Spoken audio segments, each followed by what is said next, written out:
Well, hello everybody, welcome back to the channel and welcome to a new real-life car review. The car behind me is the updated Toyota Yaris Cross Hybrid. Needless to say it's the hybrid, as that has always been the only engine option available over here.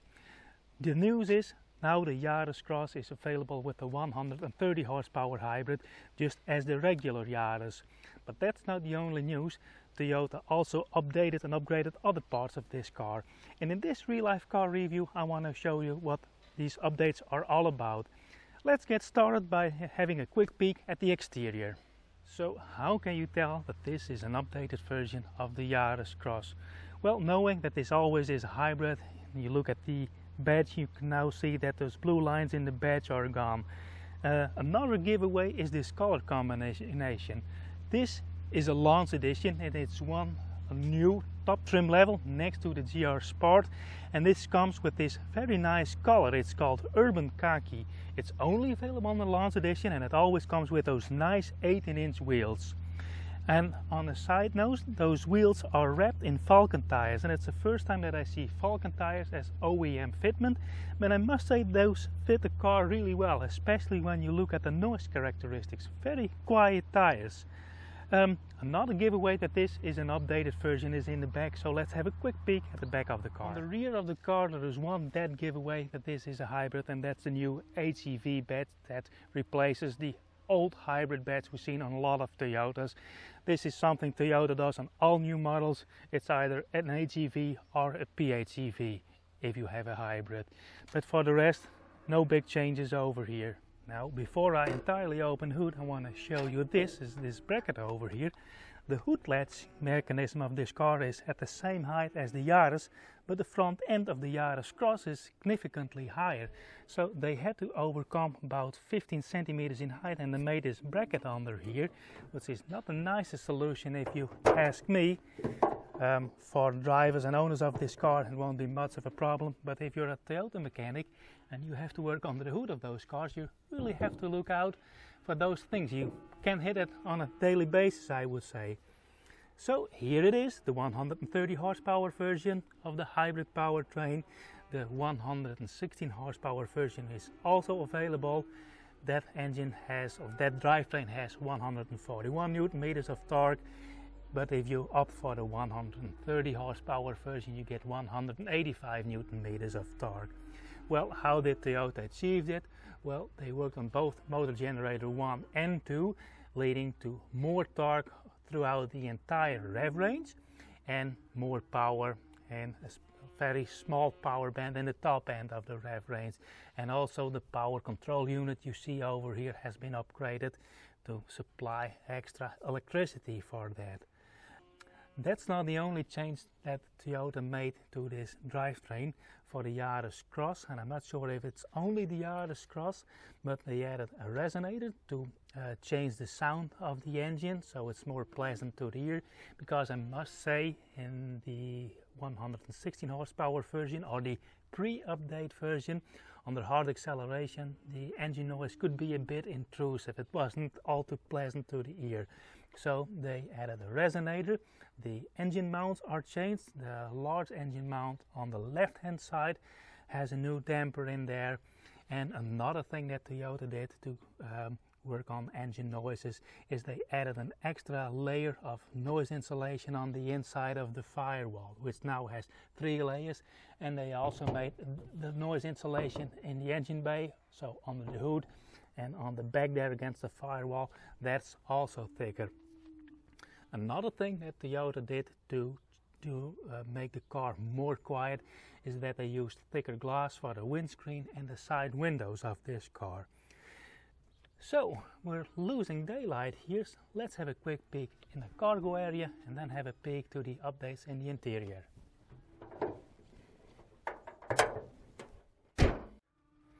One of the big pros of the Yaris Cross is its cargo space. This version has an electric trunk opener, and look at this. Let me get the camera up close. As you can see, this is a nice square cargo area. The partial shelf is one of those foldy thingies, and it has an adjustable cargo floor in 2 sections. Nice deep pockets down the side, and it has those metal strap down hooks. I forgot what the cargo capacity is, so we'll go to Studio Arnold who will fill you in on that. With the rear seats up, that's 397 liters or 14 cubic feet. With the rear seats down, that's almost 1100 liters and 39 cubic feet. Okay, thank you Studio Arnold. So all in all, this is one of the big pros of this car. And let's have a peek in the interior. The interior of the Yaris Cross is where you'll see most changes with the update. If you look straight ahead, you have the new 12.3-inch digital gauge cluster. For the entry level, Toyota uses, I believe, a 7-inch gauge cluster. Of course, we have the new infotainment system. It's well known from other Toyota and Lexus models, although it has a different screen ratio. This is a 4:3 ratio. This system also comes in this top of the range trim with the updated JBL audio. It's good, it's a nice system, but you have to dial back the sound settings, because if you're listening to the Bee Gees, this system is so bass heavy it makes them sound like Barry White, so you really have to dial back the bass of this system and then it's good. Not the greatest system, but it's noticeably way above average. The interior, well, in terms of color, there isn't much color over here. It's black on black, and I always say that I do wish that Toyota incorporated a bit more color. This version you get body colored lines in here, but they are very small, and yeah, the body color is kind of gray, so it's gray on black on gray. What I do like is that the interior is mostly physical buttons. All the important functions, so the HVAC controls, are physical. The heated seats have those nice chunky buttons. There's something I want to show you. There's one thing that I like and dislike at the same time, and I have to close the door for that. Because what I do like is the reversing camera, and you can get a lot of views from here, a top view, and this fills in the underground under the car while you're driving. Can I demonstrate that? You can see now it starts to fill in at the back where what's underneath the car. So let's get back in front of the camera. But you can also pull that camera view up when you're maneuvering. The problem is that the button is hidden just above your left knee, so you really have to look down and get your eyes off the road to find that button. It would be better to have that button, well, I would say next to the heated seat buttons, because when you're maneuvering, your hand will be, well, close to the gear selection lever, and you have the camera button nearby. Same goes for the button for the automatic high beams. I wish it was at the end of the stock, because what often happens is when it's really dark and the high beams are on. I must say this car comes with matrix clad high beams. They are great, but we have very highly reflective traffic signs over here, and in high beams the reflection can blind you and you want to switch it off. You really have to reach for this button over here. It's not inside, and that's not ideal. Also, we have a wireless phone charger over here, and there's a 12-volt outlet over there. In between the seats is a small armrest with very little storage space, and if you look up close you can see my sunglasses over here, because there is no compartment to stow my sunglasses. Could put them in there, but it's very small and I'm afraid I will scratch my glasses. Now let's have a look at the seats. In this launch edition you get this cloth and synthetic leather combination with this stripe in here, which is body color, and they also have these elements, those stripes over here, in body color, but as said, it's very gray on gray. Oh yeah, and this version also has a panoramic sunroof. It does not open. Has the shades, but I find these shades a bit hard to operate, because now I want to open them and I have to push this up some way.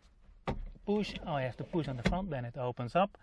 There goes the rear one, but now if I want to close it, I can't reach the rear one, and when it's really sunny, even though it is UV coated and all, so it doesn't let all the heat in, you still get a lot of heat in. I personally would not opt for the sunroof, because in summer it gets hot very quickly, but it's different for the rear passengers, and I'll show you why. let's hop in the rear. Now before I hop in the back, I want to show you this, and that's the angle of the door opening. As you can see, the door doesn't swing out really wide, not nearly close to a 90 degrees. That's not so much of a problem for adults because I can hop in quite easily. But if you have smaller children or babies who sit in maxi cozies or baby seats, you have to stand in the door opening to strap them in, and this door really is in the way. Okay, let's have a quick look around. As I said, I'm not a big fan of sunroofs, but when you're sitting at the back, you really have a nice view, much more than in the front. And I never gave it that much thought, but for children this is really nice. If you're driving through a city or in, well, a nice winter evening with a starry night, this is a beautiful view towards the outside. Look, there's swallows over there, and if they're tall enough they can close that if they want to.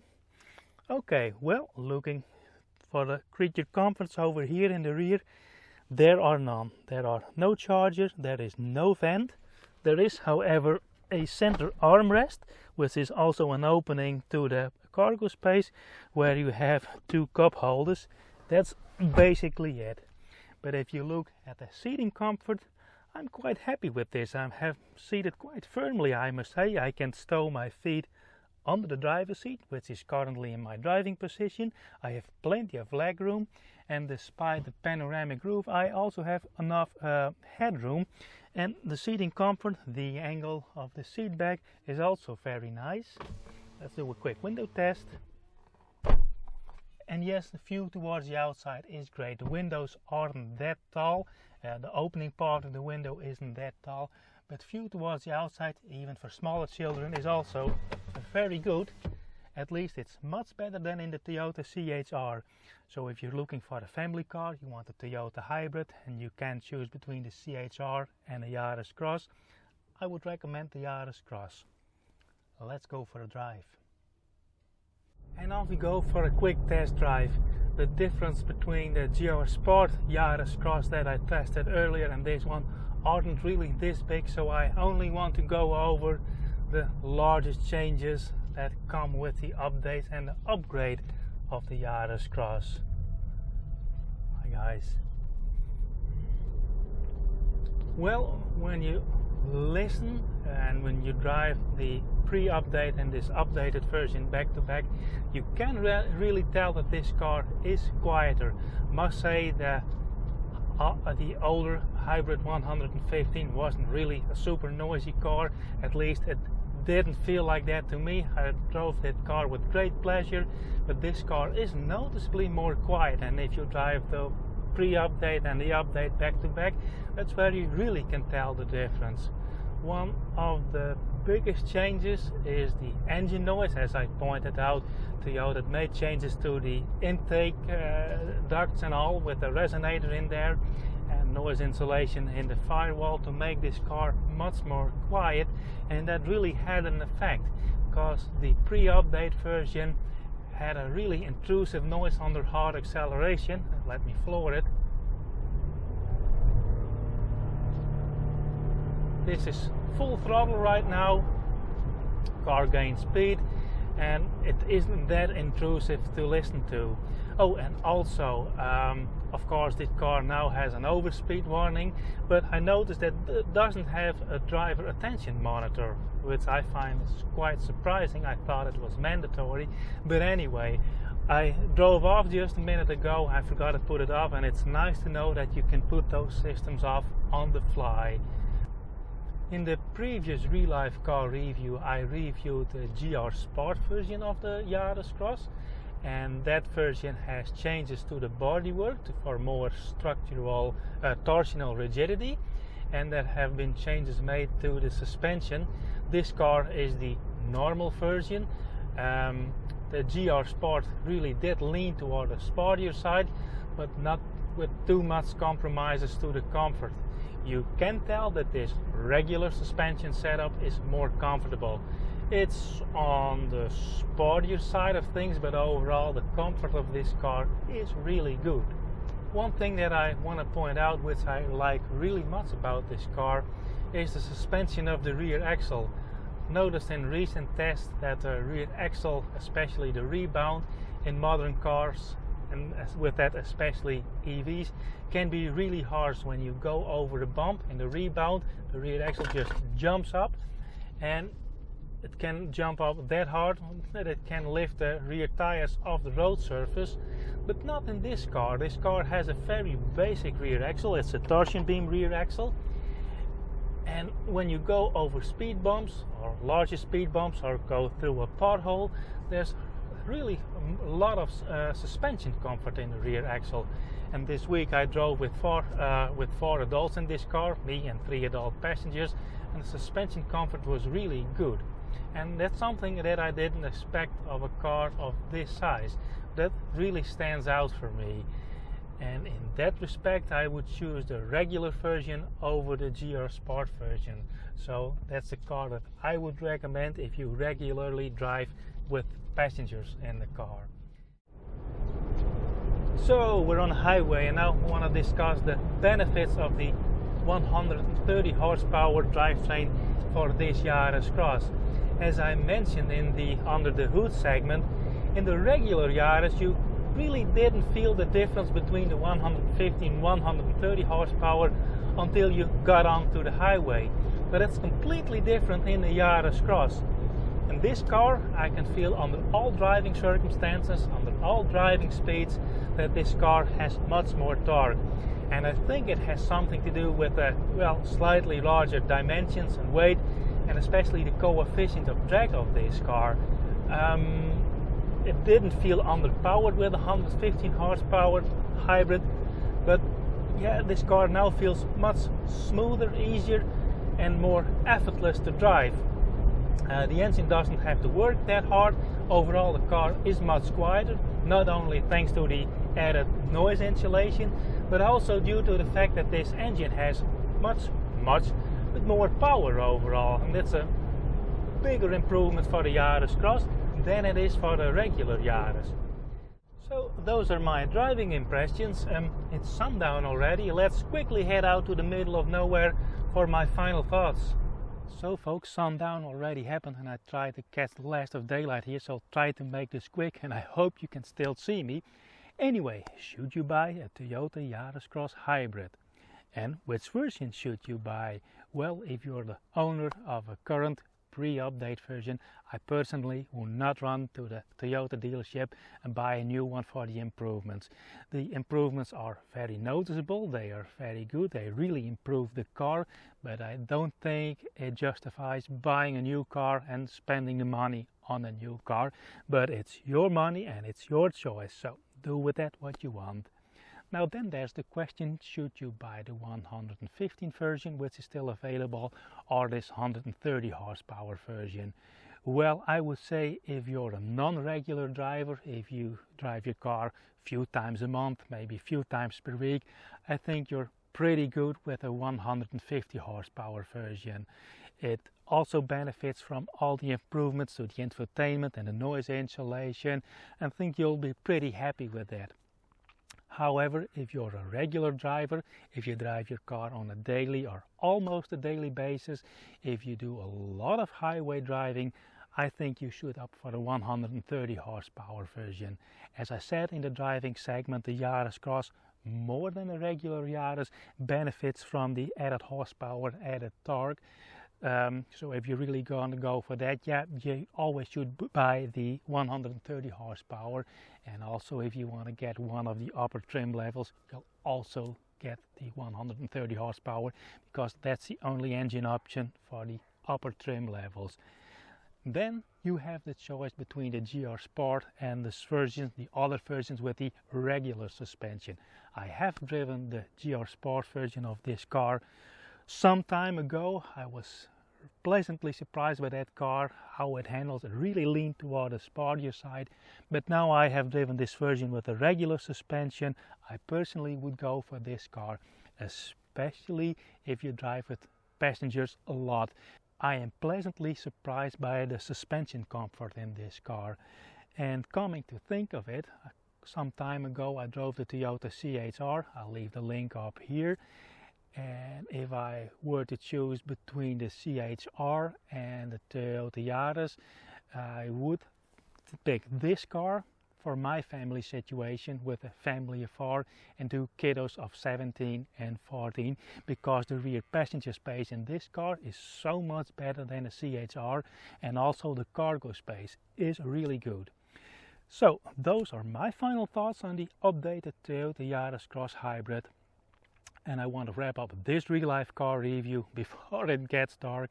I hope you liked following me along.